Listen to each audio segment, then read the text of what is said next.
Here's what I'll say. That I think it would be a mistake to bring him back. I think there's a sentiment in that locker room that Eli Manning doesn't give them the best chance to win game in, game out, just because when you see some of the offenses that are explosive in the NFL, typically they have young quarterbacks that have mobility to their game. Eli Manning has not been a mobile quarterback throughout his career, and trying to overcome the deficiency of having a really bad offensive line is a challenge, and I think that's why the Giants' offense has been inconsistent throughout this season. So I think there are some guys in that locker room that want to see a change at quarterback just for change's sake, just because they want to see something different. Maybe our offense will have a chance to be able to put up some more points if we have a quarterback that can buy some time.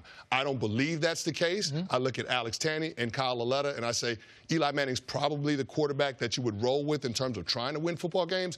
But I think because the guys in the locker room feel that way, I think the Giants probably need to look to move on from Eli Manning. There's going to be a number of things. We're going to always talk about the Giants and their quarterback because it's just he's the most accomplished person, and it's better topics to talk about their quarterback compared to, are they going to replace their secondary members? Are they going to get a pass rush? Like, are guys really living up to Nate Solder, the left tackle? Highest paid. Is he really, really worth that? No, those aren't the topics. It's about how do they improve their quarterback. What if you can't get the guy? What if you don't feel like you are going to improve? So you're just going to put a team out there next year with the Giants and be 3 years in rebuilding? Because don't forget about last year, all them L's that the team took, and we saw, oh, they'll never be drafted in the top 5 again. Yeah. Oh, look what we might be looking at now. Definitely going to be in the top 10 potentially at the end of the season. Eli might be their best option. It lets you know you don't have a bunch of options. There are not the type of quarterbacks that we have seen come out in the league the last couple years. So if you're depending on the NFL draft, look, it's going to be limited. I don't see a replacement for the football Giants in college football. So now look at free agency. Who are the potential quarterbacks that could be available for them? Teddy, Tyrod, Trevor Siemian. Those are the 3 best. And there could be a couple of quarterbacks that become available because their teams look to move on from them in the offseason. There are a few. So for me, out of those quarterbacks, only one of those guys is a starter, and that's Teddy Bridgewater. And Teddy, I don't think Sean Payton. You see what Sean Payton's doing in New Orleans? Drew Brees got a 2-year deal. You think they get ready to let Teddy walk out the door and be the starter? Not when they traded a 3rd-round draft pick for him. Absolutely. So they're planning on signing him. But what if Teddy don't even want to come to the Giants? People get consumed with who's available like all these guys would want to. What if Teddy said, hey, if I'm not going to get a deal in New Orleans, why don't I go to Jacksonville? Better team, better weather. So the Giants, it's a problem. It's a problem getting a quarterback to replace Eli. I wouldn't shut out all my options as far as Eli. And if he is my quarterback, he's got to be able to play for pennies on the dollar. And here's the other problem for the Giants is those 2 wins they got in the last 3 weeks.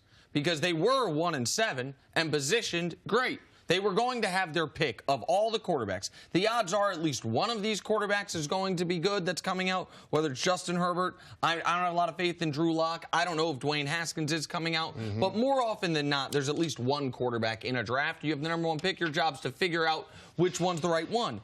But now all of a sudden, Oakland's picking ahead of them. Oakland is, I believe, going to change a quarterback. Now, will Gruden go with the top pick or a mid-round pick? We don't know. Jacksonville, we know, needs a quarterback. They got the same records as the Giants. Tampa needs a quarterback. They only have 1 more win than the Giants. If they end up with the 7th pick of the draft, there is no guarantee. What is the plan? Now, I've been saying they need to move on from Eli for a couple of years now.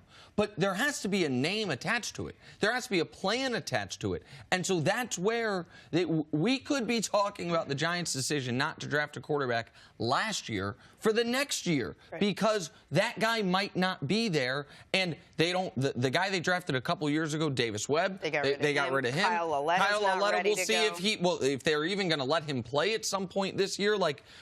They don't seem to have a cogent plan there, and they don't seem to have a lot of great options. So that's the thing. I mean, you're hearing rumblings of, well, when are they going to put Kyle Lauletta in this year? If they're already talking about that, it's hard to say to the same locker room, I know we're trying to work a different guy in, but this guy's going to be your guy for next year, so rally around Eli again.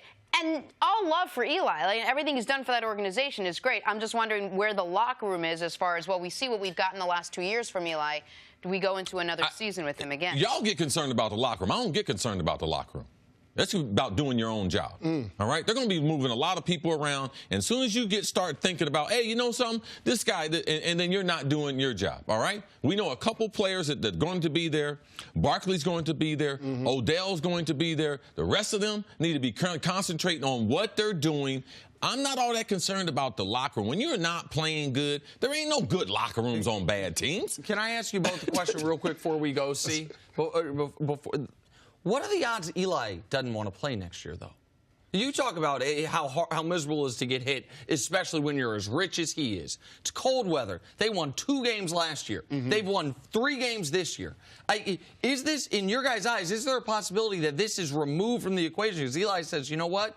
I'm done. I'm retiring. Well, here's the thing. I think Eli Manning wants to continue playing football. Yes. And only play for one organization. I know that means something to him. Now, it's under what circumstances will he return in 2019? Because if the Giants do indeed decide to put draft capital into a quarterback to be his successor, is that something he'd be willing to sign up for?